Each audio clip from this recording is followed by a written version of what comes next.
जय हिंद, नमस्कार। पिछले कुछ समय से जो हम लोग सरलीकरण के क्वेश्चंस का एक्स वाई जेड करने में लगे हुए हैं, उसका ये 8वां लेक्चर है। तो देखो, इस वीडियो में भी हम लोग बहुत सारे अच्छे अच्छे क्वेश्चन सॉल्व करेंगे और बहुत आसान तरीके से।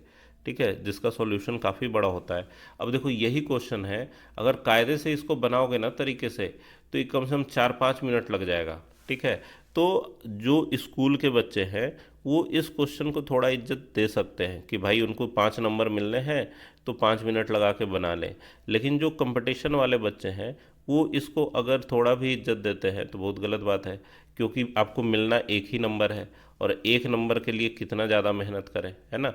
तो देखो, ये क्वेश्चन आपको दिया हुआ है कि 1/x-a-b और 1/x-1/a-1/b। अब x का मान देखो यहाँ पर दिखता है या तो ए या -a, है ना। तो चलो -a ही रख के देख लो कि सबसे पहला ऑप्शन में -a दिख रहा है। तो अगर -a रखोगे तो -a क्या नज़र आएगा, -2a। और यहाँ -a रखेंगे तो 1/-a और 1/-a दोनों जुड़ के 2/-a बनेगा। नहीं, तो इसको क्या कह सकते हैं, 1/-2a-b। और इस तरफ क्या नज़र आया, -2/a और -1/b। अभी इसको जोड़ोगे तो ये एलसीएम तो ए भी नज़र आएगा और यहाँ क्या नज़र आना चाहिए, -2a-b। तो ये तो बराबर हुआ नहीं। आया बात समझ में। तो ये आपको लिखने का भी ज़रूरत नहीं है एग्ज़ाम में।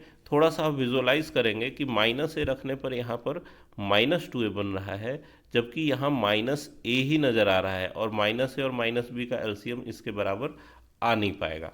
ठीक है, तो ये चीज़ है। और थोड़ा सा प्रैक्टिस होगा तब आप ऑप्शन देखते के साथ इसको कहेंगे कि अरे यहाँ तो अगर हम ए रखें तो ये कट कुट के ख़त्म हो जाएगा, a-a 0 हो जाएगा। यहाँ भी 1/a-1/a ख़त्म हो जाएगा। मतलब देखो कैसा नज़र आएगा, यहाँ a-a क्या हो गया, 0। चलो लिख भी दे, लिखने का ज़रूरत है नहीं एग्ज़ाम में, ये बस समझाने के लिए आपको लिखा जा रहा है। तो यहाँ क्या नज़र आया, 1/-b या कहें -1/b नज़र आया, है ना। दूसरी तरफ क्या है, 1/-a-1/a है ना। तो ये ख़त्म हो गया और -1/b। तो दोनों तरफ एक तरह का चीज़ नज़र आ रहा है, -1/b -1/b। तो x का मान a हो सकता है, एक तो ये बात मिला। अब a जो है b ऑप्शन में भी है, c ऑप्शन में भी है। तो भाई इसमें से अब कौन सा होगा, x का एक मान तो a आया, दूसरा मान b भी आएगा। क्यों आएगा, देखो जैसे ए रखने पर कट कुट के ख़त्म हो गया, वैसे ही बी रखने पर भी ये कट के ख़त्म हो जाएगा। नहीं, 1/b-a-b। तो देखो यहाँ +b और -b खत्म हो गया, बराबर 1/b -1/a -1/b। ठीक है, तो 1/b से 1/b खत्म हो गया, -1/a बराबर -1/a। आया बात समझ में। तो यहाँ x का मान ए पर होगा, ए पर सेटिस्फाई होगा या बी पर सेटिस्फाई होगा। तो बस इस तरीके से सॉल्व करना है। अगर गलती से आप इसको थोड़ा बहुत इज्जत देने का कोशिश करते हैं कि इसको सॉल्व कर लें, तो सॉल्व करने पर ये द्विघात समीकरण बनेगा। और द्विघात समीकरण काफ़ी ज़्यादा कैलकुलेटिव होता है, ये तो आप लोग को पता है। ठीक है, तो द्विघात समीकरण पे नहीं जाना है। कोई ये भी पूछ सकता है कि सर x तो एक ही नज़र आ रहा है, फिर यहाँ दो दो क्यों। तो इसीलिए क्योंकि जब आप इसको सॉल्व करेंगे तो क्वाड्रेटिक इक्वेशन बनेगा, है ना, जिसमें कि x स्क्वायर होता है और x के दो दो मान निकलते हैं। ठीक है, तो ये हुआ बात। दूसरी बात है कि ये क्वेश्चन देखिए, एक और भाग में इतना बड़ा चीज़ दिया हुआ है। देखो, ये पहला लाइन हमेशा आप लोग को समझाने के लिए लिखा जाता है। यहाँ क्या है भाई, p² + p+6। ठीक है, यहाँ भाग का चिन्ह है। ठीक है, और एक बड़ा ब्रैकेट है, मतलब कि इधर जो भी आएगा सब इसके साथ भाग में रहेगा। 6p/में p-6 ही है। अब देखो, इसका रियल मीनिंग है ये जो एक्सप्रेशन दिया हुआ है वो ये है। ठीक है, ये इसलिए लिखा गया है ताकि आपको समझ में आ जाए कि ये कहना क्या चाह रहा है। अब देखो, जब भिन्न के नीचे समान हर होता है तो उसका एलसीएम भी उसी हर के बराबर होता है। मतलब यहाँ कुछ दिमाग नहीं लगाना है, नीचे p+6 नज़र आएगा। क्योंकि दोनों में नीचे p+6 है तो p+6 ही होना चाहिए। इसके अलावा दूसरा बात ये कि जब एलसीएम हर के बराबर होता है तो ऊपर वाले में कोई चेंज नहीं होता है, ठीक है। अगर आप इसको प्रोसेस से सोचें तो भाई p+6 से भाग लगाओगे तो आएगा 1, और 1 से ऊपर गुना करोगे तो क्या फर्क पड़ जाना है। तो इसीलिए जब हर के बराबर देखो एलसीएम तो ज़्यादा दिमाग मत लगाओ, ऊपर वाला जो p² है बस उसको लिख दो। उसी तरीके से इधर से 6p नज़र आएगा और ये टोटल 1 के भाग में है। अब यहाँ से ऊपर से p कॉमन लोगे तो p+6 बचेगा, नीचे भी p+6 है, कट कुट के ख़त्म हो जाएगा, बचेगा क्या p, और 1/p बराबर 1/p नज़र आना चाहिए, जो कि ऑप्शन नंबर ए में है। अगर नहीं समझ में आया तो एक स्टेप और लिख देते हैं आप लोग के लिए। देखो 1 डिवाइड, ऊपर से p कॉमन लेंगे तो क्या बचेगा p+6, और नीचे ऑलरेडी p+6 है तो p+6 ख़त्म, तो 1 डिवाइड p का मतलब 1/p, ऑप्शन नंबर ए। तो ये हुआ बात, इस तरीके से इसको सॉल्व करना है। अब देखो ये क्वेश्चन बहुत ज़बरदस्त है। इसमें क्या कहा जा रहा है भाई, 3/11 छोटा है x/3 छोटा है 7/11 से, ठीक है। अब देखो इसको सॉल्व करना है तो सबसे पहले तो ये जो बटा में कुछ रहता है ना x के साथ, जो ये नीचे है ये बहुत तकलीफ देता है, तो इसको हटाने का कोशिश करना है। और हटाने के लिए तरीका ये है कि अगर हम लोग इस बटा वाले 3 से तीनों में गुना कर दें तो ये यहाँ से हट जाएगा, है ना, क्योंकि ये 3 से 3 कट गया। और इधर नज़र आया 9/11 छोटा होगा x से और x छोटा होगा 21/11 से, ठीक है। तो ये x का मान हुआ। अब इसमें निकालना है कि x का मान क्या हो सकता है। तो देखो गणित में एक खुराफात होता है जिसको कहा जाता है अप्रॉक्सीमेशन, ठीक है। अप्रॉक्सीमेशन को आप हिंदी में क्या कर सकते हैं, निकटतम मान निकालने का जो प्रक्रिया होता है, ठीक है, निकटन कहते हैं उसको वैसे हिंदी के टर्म में, ठीक है। तो देखो अब इसमें एग्जैक्ट 9 में 11 से भाग लगाना या 21 में 11 से भाग लगाने का जरूरत ही नहीं है, सोचने का जरूरत है कि भाई अगर ये 9/11 जो है ये अगर गलती से 11/11 होता तो ये एक आता कट के, तो इसका मतलब 9/11 एक से थोड़ा छोटा रहेगा, थोड़ा ही छोटा रहेगा, ठीक है, मतलब 0.88 के आसपास कुछ रहेगा, ठीक है, 8 के आसपास रहेगा। क्यों, 11×8 = 88 लगता है। ऐसा नहीं कि एक से छोटा देख रहे हैं तो भाई 0.2 कह दें, उसके लिए ऊपर अंश बहुत छोटा होना चाहिए, ठीक है। तो ये 9/11 0.8 के आसपास कुछ होगा, उससे बड़ा है x और उससे भी बड़ा है 21/11। अब देखो 21/11 जो है ये 21 नहीं होके अगर 22 हुआ होता तो ये 2 आता कट के, लेकिन ये उससे थोड़ा कम है, मतलब ये जो 21/11 है ये 2 से थोड़ा कम है, तो 2 से थोड़ा कम है मतलब 1.9 के आसपास कुछ रहा होगा। तो x का मान 0.8 से बड़ा 1.9 से छोटा होना चाहिए, ठीक है। तो इसका मतलब ऑप्शन नंबर ए तो गलत हो गया क्योंकि ये 0.5 है जो 0.8 से बहुत छोटा है, 2 और 3 भी होने से रहा, ठीक है, क्योंकि x का मान 2 तो हो ही नहीं पा रहा है। अगर ऊपर 22 होता तब यहाँ पर मैक्सिमम 2 जाता, तो यहाँ तो 2 तो हो ही नहीं पा रहा है, तो फिर 2 और 3 कहाँ से होगा, तो ये भी गलत हो गया। बचा कौन, बी 1। यही 1 जो है 0.8 और 1.9 के बीच का मान है, तो ये इसका आंसर हुआ, ठीक है। तो इस तरीके से इस तरह के क्वेश्चन को सॉल्व करना है। अब देखो ये एक क्वेश्चन है, ये गुणोत्तर श्रेणी या ज्योमेट्रिकल प्रोग्रेशन जो भी आप इसको कहते हैं, इसका क्वेश्चन है।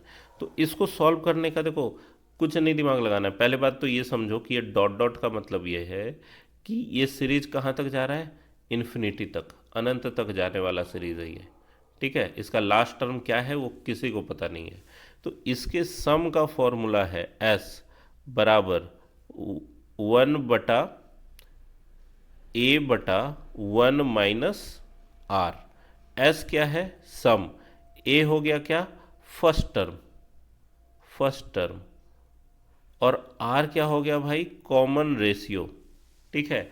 तो कॉमन रेशियो क्या है, देखो यहाँ टर्म जो है 1 से हो गया 1/2 आधा हो गया, 1/2 से हो गया 1/4 ये भी आधा हो गया, 1/4 से 1/8 हो गया ये भी आधा हो गया, मतलब टर्म आधे होते जा रहे हैं। तो रेशियो जो है कॉमन रेशियो वो 1/2 का होगा। ठीक है, अब आप बोलेंगे कि सर ये तो ऐसे देख के आप पकड़ लिए, लेकिन अगर कोई ऐसा सीरीज हो जिसमें समझ में ना आ रहा हो तब क्या करेंगे। तो देखो कॉमन रेशियो निकालने का सिंपल तरीका है कि कोई भी दो लगातार पद को ना भाग दे दो। जैसे ये सेकंड में फर्स्ट, सेकंड वाले में फर्स्ट से भाग दे दो, मतलब हाफ में भाग दोगे 1 से तो हाफ ही तो नजर आएगा। थर्ड में भाग दोगे सेकंड से, मतलब देखो थर्ड में सेकंड से भाग देंगे तो कैसा नजर आएगा। कैलकुलेशन वाली बात है, लेकिन करना हम लोग चाहते नहीं है, इसलिए 1/4 में 1/2 से कोई भाग देगा। अब देखो जो डिवाइड में भिन्न होता है उल्टा हो जाता है, तो ऊपर 1/4 नजर आया, उल्टा होके ये 2/1 बन गया, तो 2 से 4 कटा 2 बार में, तो रेशियो हो गया कितना 2, सॉरी 1/2, ऊपर 1 है, कॉमन रेशियो 1/2 हो गया। तो देखो अब इसमें बस वैल्यू रखना है, ए मतलब पहला पद, पहला पद क्या है भाई 1 बटा में 1 घटाओ आर मतलब आधा। अब 1 में से आधा घटाएंगे तो ये घटा के दिखाने का जरूरत थोड़ा ही है। ऐसा नहीं सोचना है एग्जाम में कि भाई हमको आता है हम बना के दिखाएंगे। ठीक है, दिमाग लगाओ, कम समय में अगर दिमाग में कैलकुलेट कर सकते हैं तो वही काम करना है जिससे कि टाइम बचे, क्योंकि अगर एक क्वेश्चन में आपके 2-4 सेकंड 10 सेकंड भी बच रहे हैं तो वो आपको किसी न किसी क्वेश्चन को बनाने के लिए एक्स्ट्रा टाइम देगा। ठीक है, अब देखो एक में एक घटाओ आधा, मतलब आधा से भाग दे दिया। अब ये भिन्न के नीचे वाला भिन्न है, ठीक है, बटा के नीचे वाला भिन्न है, तो ये क्या होगा गुना में जाके उल्टा हो जाएगा, 2/1 बन जाएगा। अब 1 में 2/1 से गुना करोगे तो 2 ही आना है, ऑप्शन नंबर ए इसका आंसर हो गया। आया बात समझ में। तो ये सीरीज के इनफाइनाइट टर्म के सम का फॉर्मूला है। बाकी सीरीज का जब सीरीज चलेगा तो फिर आप लोग को और भी तरह के कॉन्सेप्ट इसमें बताए जाएंगे। अब देखो ये एक क्वेश्चन है, क्या है क्वेश्चन भाई, 52 घटाओ मॉड ऑफ 8 घटाओ 20। ठीक है, ये क्वेश्चन है मॉडुलस का, और इसके बारे में भी एक बहुत भयानक मिथ है, बहुत भयानक झूठ है जो सभी लोगों के दिमाग में बसा हुआ है कि मॉडुलस कोई एक मशीन है जिसके अंदर से हर चीज़ पॉजिटिव होके ही निकलता है। ठीक है, ऐसा नहीं सोचना है। देखो अगर आप ये इसको सोच रहे हैं कि भाई ये 52 माइनस मॉड ऑफ 8 माइनस 20 का मतलब क्या है -12, और मॉडुलस मशीन है जो इसको कर देगा क्या पॉजिटिव, मतलब -12 से ही +12 बन जाएंगे, तो 12 -12 को क्या लिखेंगे +12, और 52 घटाओ 12 हो गया 40। आंसर आ गया ऑप्शन नंबर बी। ठीक है, तो ये तो हुआ आपका बात कि मॉडुलस कोई मशीन है जिसमें से पॉजिटिव होके निकलेगा। तो फिर मेरे एक क्वेश्चन का आंसर आप लोग कमेंट में बताना कि x - 3 का मॉड का मान अगर 2 है तो x का मान क्या होगा। ठीक है, इसका आंसर आप लोग कमेंट में बताना, और सॉल्यूशन के ऊपर एक शॉर्ट वीडियो भी बना हुआ है और मॉडुलस का एक लॉन्ग वीडियो भी है जिसमें बारीकी से बताया गया है कि ये झूठ जो है वो किस तरीके से लोगों के दिमाग में घुस चुका है। ठीक है, तो पहली बात तो ये है। अब इसमें कॉन्सेप्ट क्या समझने लायक है ये देखिए, ये क्वेश्चन बन तो गया 40 आंसर आ रहा है, ठीक है, लेकिन आ क्यों रहा है इसको समझिए। मॉड x का मान होता है x, ठीक है, कब, जब x 0 से बड़ा हो, मतलब x धनात्मक हो, और मॉड x का मान होता है -x जब x छोटा हो 0 से, x ऋणात्मक हो। ठीक है, तो देखो ये जो क्वेश्चन बनाया गया है ना वो कायदे से इसलिए सही हो गया क्योंकि क्योंकि इस 52 माइनस, इस -12 के आगे एक माइनस साइन आया है, -12। ठीक है, मॉड से निकलने के टाइम इस -12 के आगे एक और माइनस साइन आया है जिसकी वजह से ये माइनस माइनस क्या हो गया प्लस, तो 52 माइनस ये +12 होके 52 घटाओ 12 मतलब 40 होगा। ठीक है, तो आप कह सकते हैं क्या फ़र्क पड़ता है सर, पहले वाले में भी तो यही आया था, तो इसमें कौन सा नया चीज़ आ गया। ठीक है, तो भाई ये है अर्थमेटिक्स का क्वेश्चन, ये है अर्थमेटिक्स का क्वेश्चन, इसमें आंसर लड़ जाएगा। लेकिन जो क्वेश्चन अभी आप लोग को दिया मैंने कि mod of x minus three बराबर अगर 2 है तो यहाँ x का मान निकालिए, तो इसमें क्वेश्चन आपका गलत हो जाएगा। आप लोग कमेंट में आंसर बताइए, और इस मॉडलस के वीडियो का जो फुल कॉन्सेप्ट है उसका कमेंट में मैं लिंक पिन कर दूंगा।